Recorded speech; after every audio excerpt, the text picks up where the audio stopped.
Salut tout le monde, j'espère que vous allez bien. Donc on s'est retrouvé encore aujourd'hui pour une nouvelle vidéo. Donc nous allons continuer ce qu'on a fait précédemment. Donc précédemment, je vais faire une petite récapitulation. Donc nous avons créé une table catégorie article. Donc nous avons essayé d'insérer une catégorie pour voir l'affichage, et ensuite nous avons ajouter les options pour le data table, donc pour rendre notre table plus dynamique. Donc aujourd'hui nous allons maintenant insérer une catégorie d'articles et puis afficher donc les catégories enregistrées automatiquement dans les tableaux sans pouvoir actualiser la page. Donc vous allez comprendre maintenant pourquoi dernièrement j'ai voulu récupérer les articles, les catégories d'articles dans une autre page, et ensuite les afficher dans cette page. Donc voilà, maintenant ça sera pareil. Donc maintenant ça sera différent. Donc lorsque je vais par exemple enregistrer une catégorie d'articles, je ne veux pas actualiser la page. Vous voyez, donc cette fonction que vous voyez là, cette fonction va tout simplement m'aider à ne pas actualiser la page à chaque fois. Vous voyez, donc je vais juste récupérer mes articles automatiquement sans rafraîchir la page. Donc à partir de cette fonction, à l'aide de cette fonction. Donc on insère et puis on exécute cette fonction. Il va tout simplement nous ajouter les articles enregistrés ici. Donc il va le mettre ici dans notre table. Voilà. Donc nous allons commencer. Donc qu'est-ce que nous allons faire? Donc nous allons d'abord ajouter donc un modal. Donc vous pouvez aller sur, je vais fermer ça, c'était pour l'autre vidéo. Donc je vais chercher modal.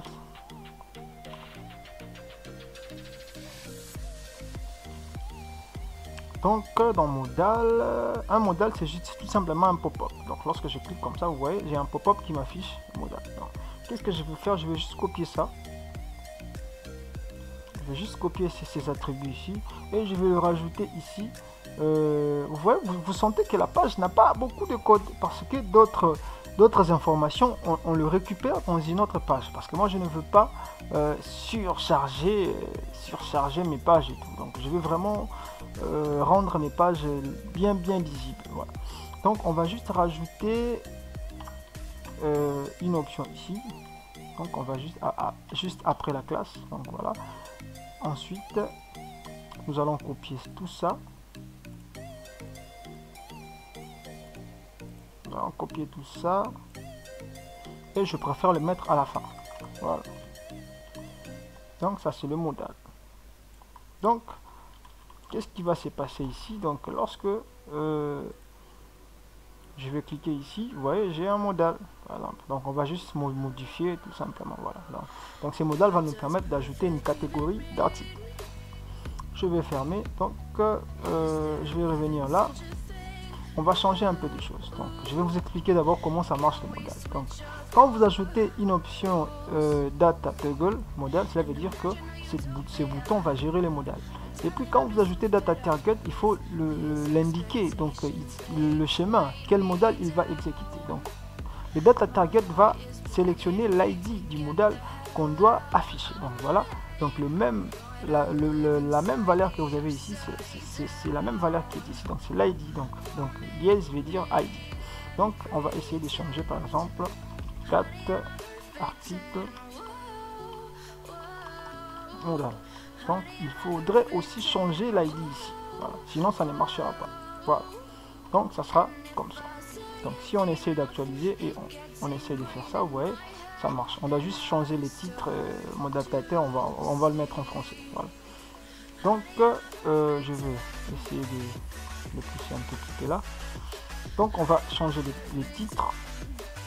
Les titres ici. Donc on a modal header et puis modal title. Voilà.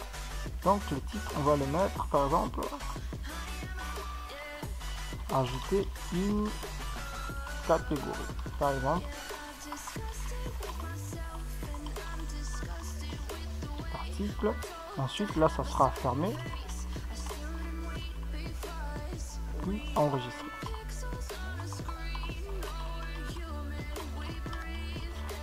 Voilà. On va actualiser. On essaye d'exécuter. Vous voyez, sauf qu'il y a, j'ai omis quelque chose. Voilà. C'est ça. Voilà, maintenant c'est correct. Ok. Donc on va maintenant ajouter un formulaire ici et puis on va enregistrer la catégorie d'article. Donc je vais revenir dans Bootstrap, je vais chercher form. Voilà. Donc je veux choisir par exemple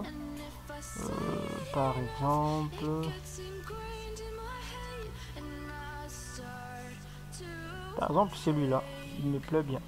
Donc on va copier tout ça. Et puis là dans modal body, on va rajouter un for. L'action, ça ne nous intéresse pas pour l'instant.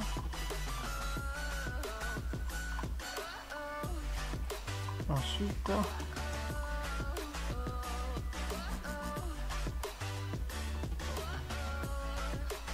voilà.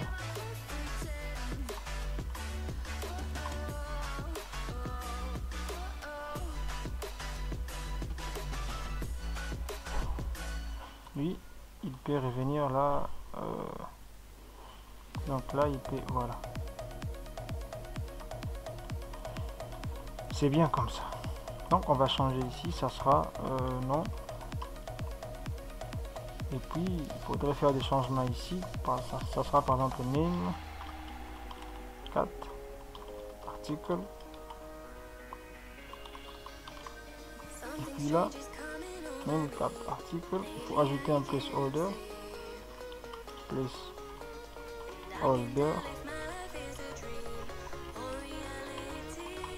Nom de la catégorie.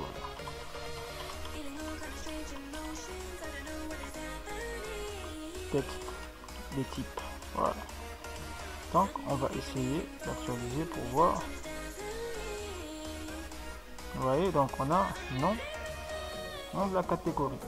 Sauf que c'est trop. Je vais juste espacer un tout petit peu. Voilà. On va juste mettre ici 2 et 3, pardon. Là, ça sera 9. Voilà.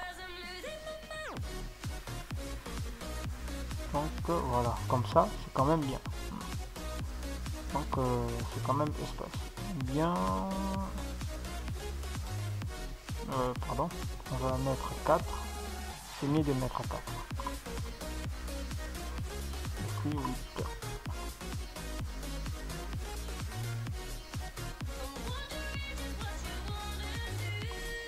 Voilà, ça c'est mieux comme ça.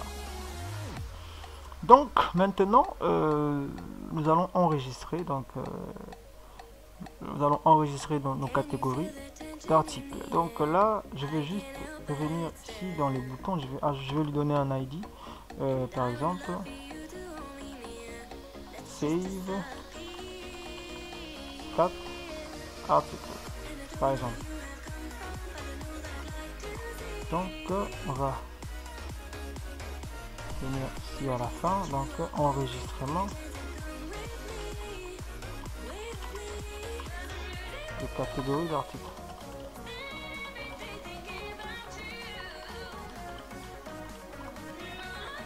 Donc ça sera $,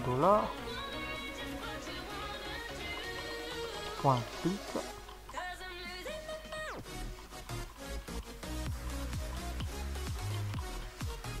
point virgule ici, et puis function,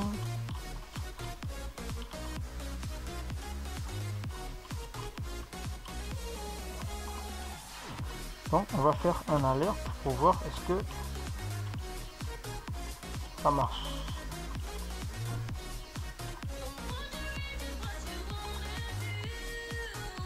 Voilà, on va actualiser, ajouter, enregistrer. Ok, ça marche, notre bouton marche bien. Donc maintenant nous allons récupérer tout simplement cet input ici. Donc j'ai juste oublié d'ajouter un name. Bon, pour l'instant on n'en a pas besoin, hein, il faut toujours le mettre, il faut toujours avoir cette habitude. Voilà, donc on va récupérer l'input. Nous allons faire un var, puis je vais juste changer comme ça.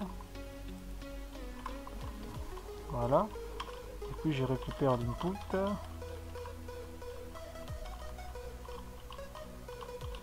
Point val, voilà, tout simplement. Ensuite je vais faire une petite vérification, mais avant j'ai besoin de ces fonctions ici. Donc j'ai besoin, je vais venir par exemple à profile, j'ai besoin de ces deux fonctions, success, je ne sais pas si vous vous rappelez de ça, voilà, success et puis valide. Donc je vais les ajouter à la fin ici parce que j'en ai besoin, ça me servira pour l'affichage de mes erreurs. Donc on va tester if name catégorie par exemple différent de vide. Donc si c'est différent de vide, et puis il y a un else. Donc là maintenant si c'est vide, donc les noms ne doit pas être vide. Donc si c'est vide, il faut afficher un message d'erreur. Donc par exemple les noms de la catégorie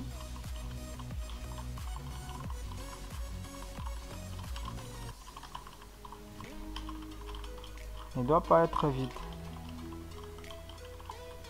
Ensuite il faut le mettre en rouge.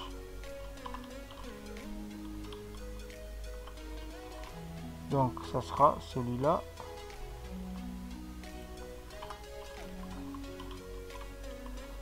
.add class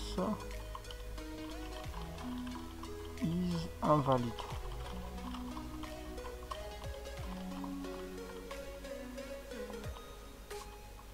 Donc là tout simplement,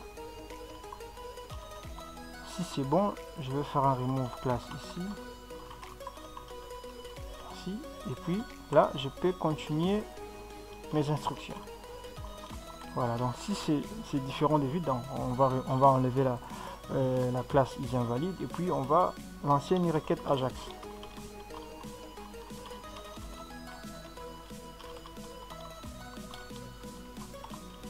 Donc les types c'est toujours post, l'URL on va créer un fichier par exemple save 4 bien add pour différencier un tout petit peu, add 4 article .php virgule.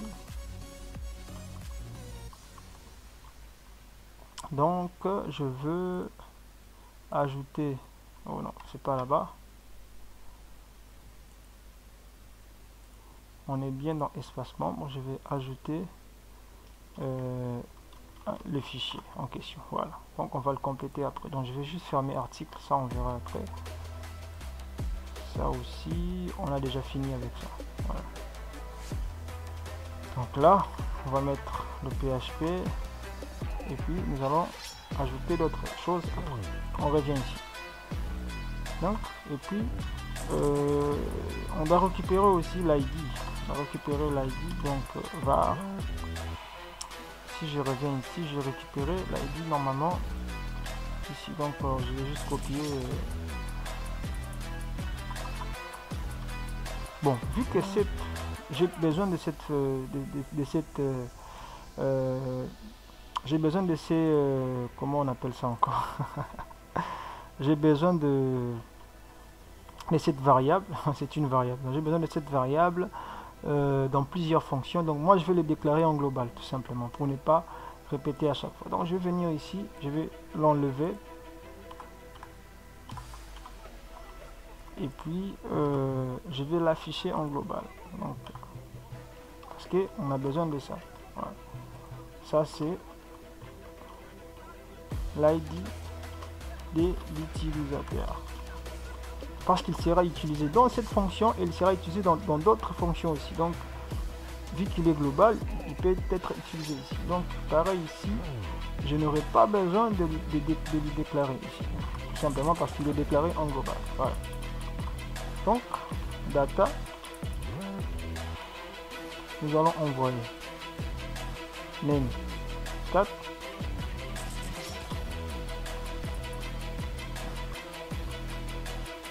Ensuite, nous allons envoyer les get ID. Donc, nous allons envoyer cette variable.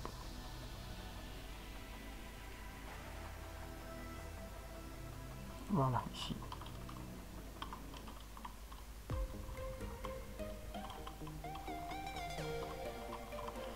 Et puis, success, ça sera function date. Ça, le code, nous allons compléter après. Donc, passons d'abord ici.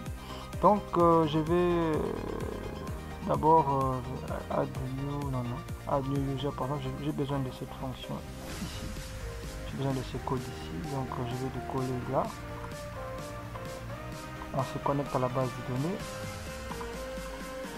Et on va récupérer, par exemple, on va récupérer nos variables, nos deux variables passées. Donc, name 4 articles. Dollar name 4 articles. HTML spécial char. Donc, post.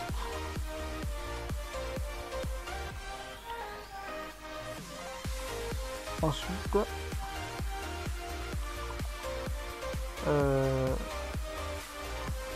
get ID.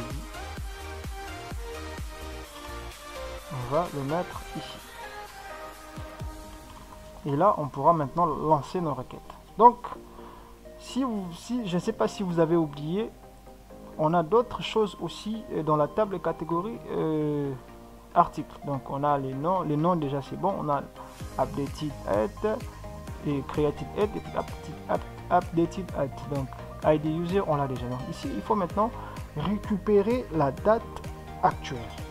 Voilà. Donc, nous allons créer une variable, par exemple, created at va recevoir la date. Donc, là maintenant, nous allons afficher l'heure, et pardon, l'année, le mois. Et le mois, on récupère le mois, donc la date actuelle, hein, c'est par rapport à la date actuelle du jour. Ensuite l'heure, et puis les secondes, et minutes et secondes, voilà. Donc on va faire la même chose pour updated at.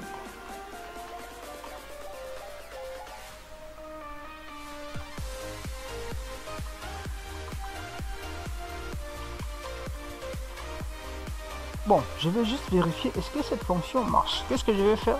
Je vais faire un écho ici pour voir est-ce que c'est correct ce que je viens de faire ici. Voilà, donc avant de lancer la requête. Donc ici, on va juste afficher date. Donc alerte, data pour voir est-ce qu'on a bel et bien récupéré la date actuelle. Voilà. Donc, je vais actualiser. Si j'ai fait enregistrement, j'ai le message d'erreur, donc on va saisir, par exemple. Vous voyez, j'ai bel et bien, donc je récupère bel et bien la date actuelle. Donc je récupère l'année, le mois, les jours, ainsi que l'heure. L'heure, minute et le seconde. Voilà. Ok. Donc ça fonctionne très bien. On va revenir ici.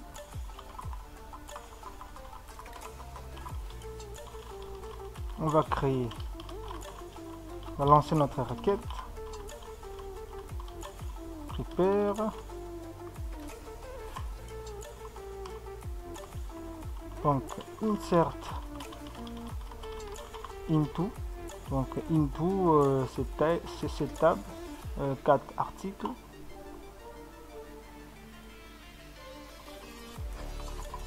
Into 4 articles. Donc il faut spécifier les champs. Donc on a les champs name,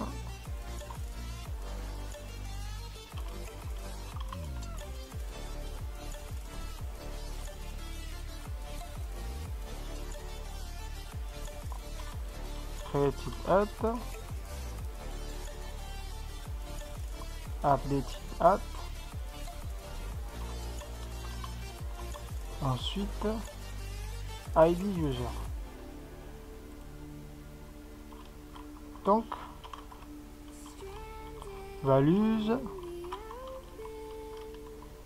on va mettre des points d'interrogation. On a 1 2 3 4, donc on va mettre 4 points d'interrogation. Voilà.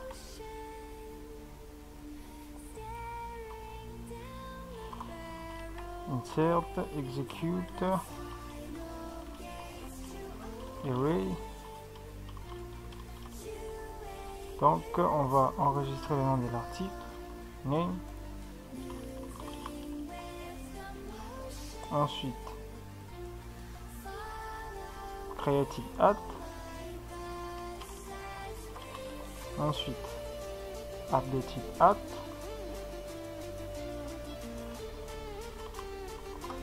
Et enfin l'ID de l'utilisateur.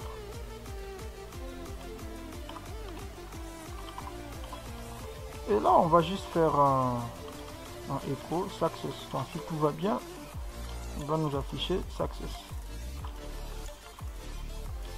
Ensuite là on va vérifier. Donc if data égale success, donc c'est bon. Si data égale success, tu vas tout simplement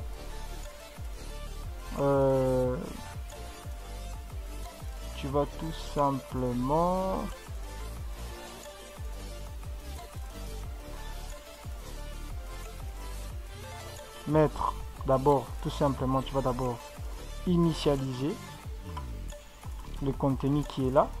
Donc on va d'abord initialiser le contenu qui est là, réinitialiser plutôt, on va le réinitialiser, ensuite on va afficher les nouvelles données.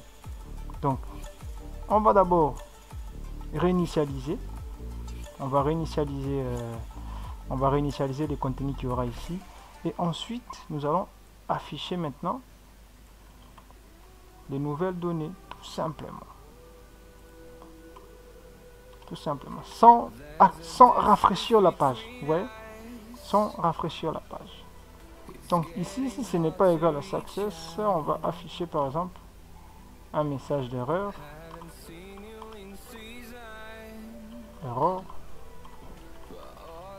par exemple, erreur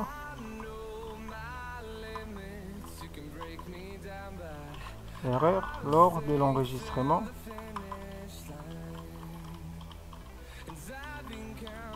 de la catégorie. Voilà. Donc ici il faut parce que normalement quand on saisit ici, il faut réinitialiser aussi pour réinitialiser ces champs ici. Il faut réinitialiser ces champs. Donc qu'est-ce que je vais faire? Voilà, qu'est-ce que nous allons faire ici? Moi je vais ajouter, je vais donner un ID à la fonction. Donc par exemple 4 article form.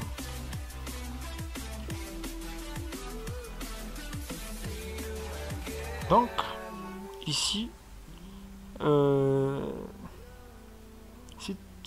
si tout va bien, on affiche et puis on réinitialise le formulaire. Donc réinitialiser le formulaire. On va réinitialiser tous les champs du formulaire. Donc là maintenant on va faire $ récupère l'ID, normalement 0.reset. Voilà, si je ne me trompe pas, je pense que c'est ça. Voilà. Donc là, on va réinitialiser le formulaire. Donc on va essayer. Donc ici c'est bon, on va essayer. Bon, actualiser, catégorie, vente. Voilà. Mais il faut aussi, pas seulement lorsqu'on enregistre aussi, il faut aussi réduire. Donc il faut réduire aussi les modales, parce qu'on doit aussi cacher les modales. Donc avant de faire ça, je vais revenir ici dans modal. Bon, je pense que je connais la fonction. Donc on va tout simplement récupérer l'ID du modal. Je pense que c'est AI. Donc là, on va réduire le modal. Donc on va récupérer le modal. Ensuite, on va faire un AI, donc modal AI. Voilà. Maintenant, je pense que tout est OK.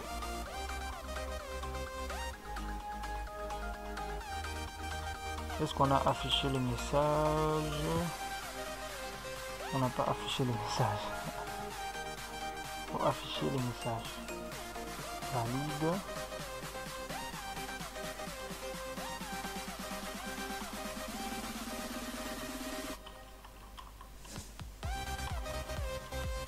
Catégorie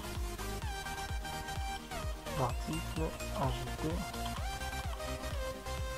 avec succès. Voilà, donc je pense que tout est bon maintenant. Donc on va ajouter une catégorie poisson par exemple. Enregistrer. Erreur lors de l'enregistrement de la catégorie. Donc il y a une erreur au niveau de cette fonction ici. Il y a une erreur. Normalement, il y a une erreur. Donc, qu'est-ce qu'on va essayer de faire? On va essayer d'afficher l'erreur. Donc ici, je vais mettre ça en commentaire et on va faire. Donc, avant ça, on va faire une alerte. On va afficher ce que la fonction nous retourne. Voilà. Donc on actualise. Voilà. Function, prepare, espace member. Donc ici, il y a une erreur au niveau undefined function prepare. Il ne reconnaît pas. Prepare. Qu'est-ce que j'ai foutu? Ah oui, c'est vrai. J'ai oublié de mettre BDD ici. Voilà. Voilà. C'est comme maintenant. Maintenant, je pense que c'est bon. Donc, on va enlever ça. On n'en a plus besoin. Donc, on va actualiser. On actualise.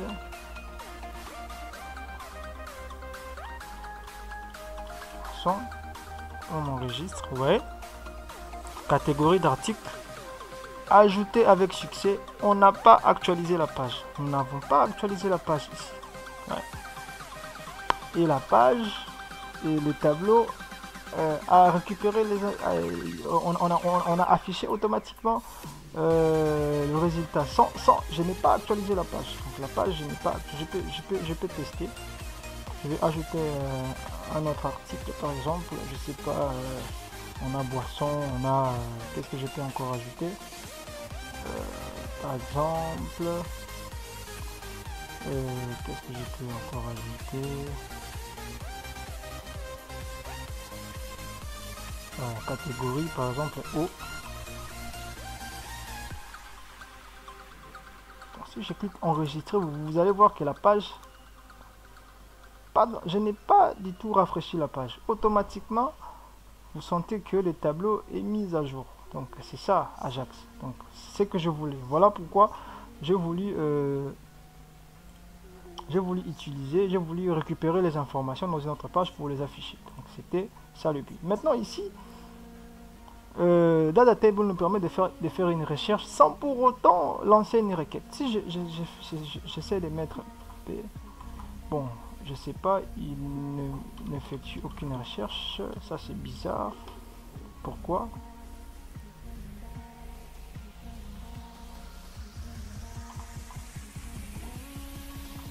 Je sais pas pourquoi il ne recherche pas.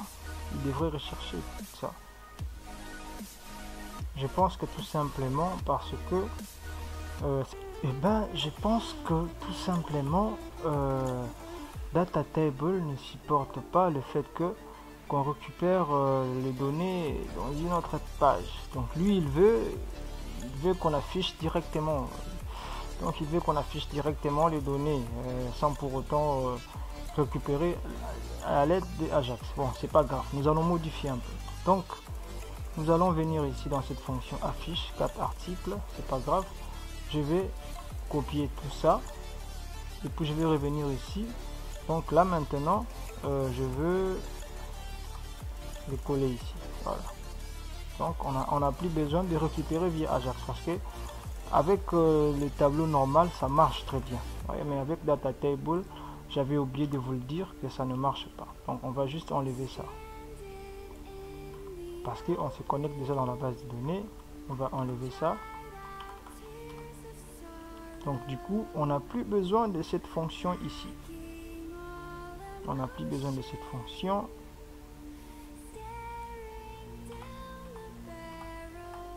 Et on n'a plus besoin de ces fichiers ici, affiche.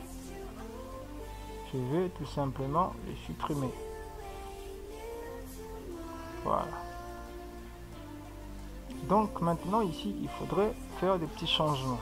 Donc vu qu'on a supprimé, vu que on affiche directement, donc lorsque j'actualise, donc vous verrez que tout est bon. Maintenant là, je peux faire une recherche. Donc, vous voyez, boisson, par exemple, ou ouais. Donc la recherche s'effectue parce que on affiche les articles directement. Donc il faut maintenant changer ce qu'il y a ici. Donc vu qu'on ne récupère plus les données, donc il faut maintenant actualiser la page. Donc, on n'a pas le choix, on doit actualiser la page. Donc ici maintenant on n'aura plus besoin de tout ça, requête, HTML, tout ça, on n'en a plus besoin. Je vais enlever ça. Et puis je vais venir par exemple dans Profile. Je vais copier cette fonction ici. On va juste actualiser la page, tout simplement. Voilà. Donc on va afficher catégorie d'articles ajoutés avec succès. Et ensuite on actualise la page. Et on va enlever cette taille ici. Tout simplement. Et afficher, c'est là. C'est ici. Voilà. Donc on va actualiser. Vous voyez, tout est bon, tout est ok maintenant. Ouais, on a affiché, on a, donc tout est bon. Pour l'instant ça ne fait rien. Bon, pour l'instant ça ne fait rien. Donc si j'essaie de rajouter par exemple une autre catégorie, par exemple, je ne sais pas, par exemple accessoires, c'est juste un exemple, hein. Vous pouvez mettre ce que vous voulez. Voilà. Donc enregistrer, ouais, catégorie d'articles ajoutés avec succès, et puis il va m'actualiser. Juste qu'il faut, on actualise, on a une nouvelle catégorie. Juste, je dois rajouter des options, je dois rajouter d'autres options ici dans Data Table. Ouais, voilà. Donc il faut, je pense que c'est tout pour aujourd'hui, hein. Donc prochainement nous allons rajouter des articles et puis voir comment gérer les relations entre catégories d'articles et articles. Donc je pense que c'est tout pour aujourd'hui, donc je vous dis à bientôt.